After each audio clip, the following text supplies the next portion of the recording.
Now what he is saying, oh for a drought of vintage that had been cooled a long age in the deep damp earth. Okay, what he is saying that now I'm going to drink a beaker full of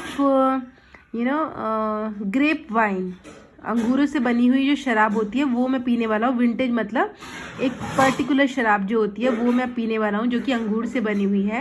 that had been cooled long age in the deep delved earth, जो कि ऐसा लगता है बहुत लंबे गहरे गहरी धरती में बहुत लंबे समय से ठंडे किए गए हैं. आप सभी को पता होगा जो अच्छी वाइन होती है उसको बहुत लंबे समय तक धरती या कहीं जगह पर दबा कर रखा जाता है ताकि वो और फर्मेंट हो जाए और अच्छी हो जाए टेस्ट में.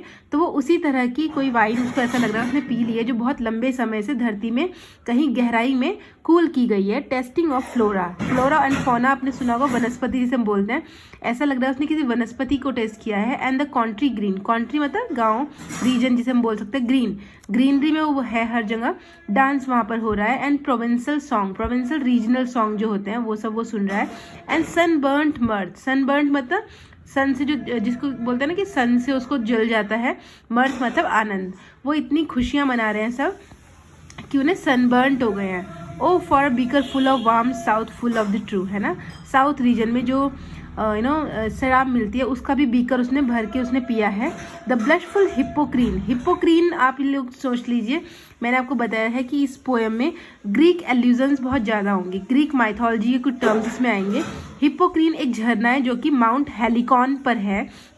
और ऐसा कहा जाता है कि इस झरने का पानी पी के कुछ लोगों को पोइटिक इंस्पिरेशन मिलती है, मतलब जैसे कि कोई कविताएं लिखना चाहता है तो उसे उससे प्रेरणा मिलती है. With beaded bubbles winking at the brim. Blushful का मतलब था शर्माता हुआ, है ना. वो कहता है कि झरने का पानी बिल्कुल बबल्स मतलब जो इसमें झाग बन रहे हैं, जो बबल्स बन रहे हैं. विंकिंग ऐसा लग रहा है, विंकिंग मतलब आंख मारना, है ना. वो बीडेड बबल्स मतलब गोल गोल बबल जो उसमें बनते हैं. वो बहुत ब्लशफुल लग रहा है, शर्माते हुए ऐसा लग रहा है आंख मार रहे हैं वो उसको. ठीक है, देखिए वो बहुत ही किस तरह की इमेजिनेशन उसने की है. And purple stain mouth that I might drunk, है ना. और वो कह रहा है कि इतना उसने शराब वगैरह पी ली है कि उसका जो पर्पल मतलब पर्पल धब्बे उसके मुंह पर लग गए हैं. And leave the world unseen and with the fade away into the forest dim. वो कहता है कि मैं इस संसार को ऐसे ही छोड़ देना चाहता हूँ बिना देखे और तुम्हारे साथ ही किसी जंगल के अंधेरे में धुंधला जाना चाहता हूँ, गायब हो जाना चाहता हूँ. ठीक है. Fade far away, dissolve and quite forget. Fade far away दूर दूर तक धुंधला जाना चाहता हूँ. डिजॉल्व मतलब खो जाना चाहता हूँ. क्वाइट फॉरगेट और भुला दिया जाना चाहता हूँ. व्हाट दो among the leaves has never known the weariness and fever and the freight, है ना. हम लोगों के बीच ऐसा क्या है जो तुमने कभी जाना ही नहीं. वेरीनेस थकान, फीवर मतलब बुखार, फ्रेट मतलब कमजोरी. Here where man sit and hear each other groan, जहाँ पर लोग बैठे रहते हैं और एक दूसरे की कराहना को सुनते रहते हैं. Where palsy shakes a few and last grey hair, palsy मतलब कमजोर लोग बिल्कुल हिलते रहते हैं. लास्ट ग्रे हेयर, और वो कैसे हो जाता है फिर दुख में कैसे हो जाते हैं, उनके बाल भी ग्रे हो जाते हैं. वेयर यूथ ग्रोज पेल, जहाँ के जवान लोग भी पीले लगते हैं. एंड स्पेक्ट्रे थिन, जिनको धुंधला दिखाई देता है और फिर वो मर जाते हैं. Where but to think is to be a full of sorrow and leaden eyes despair, है ना. जहाँ पे सोचना भी जिंदगी के बारे में कैसा है, दुखों से भरा हुआ है और आंखें दुख में. डेस्पेयर मतलब दुख.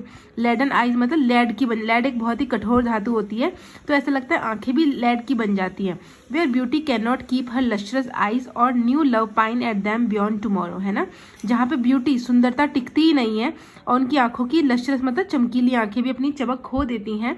And now love pine at them beyond tomorrow, और कोई भी उनके लव के लिए अगले दिन तरसता नहीं है. मतलब nobody would want to love them again tomorrow. Mean यहाँ पे आप देखिए इस पूरे पैराग्राफ में कहीं ना कहीं जो हमारा राइटर है वो एक एक वास्ट डिफरेंस दिखा रहा है कि कैसे जो नाइटिंगेल का वर्ल्ड है और कैसे जो ह्यूमन का वर्ल्ड है उसमें एक बहुत ही डिफरेंस है. जैसे कि हमने स्काईलार्क में भी एक चीज़ पढ़ी थी कि जो बर्ड है वो बहुत खुश है अपनी दुनिया में, उसे कुछ पता नहीं है. जबकि इंसानों की दुनिया में कितने सारे प्रॉब्लम्स होते हैं, कैसे वो हमेशा अपने पास्ट के बारे में सोचते हैं, हमेशा दुखों के बारे में सोचते हैं, कैसे ऐसा करते करते उनकी ब्यूटी भी खो जाती है ना.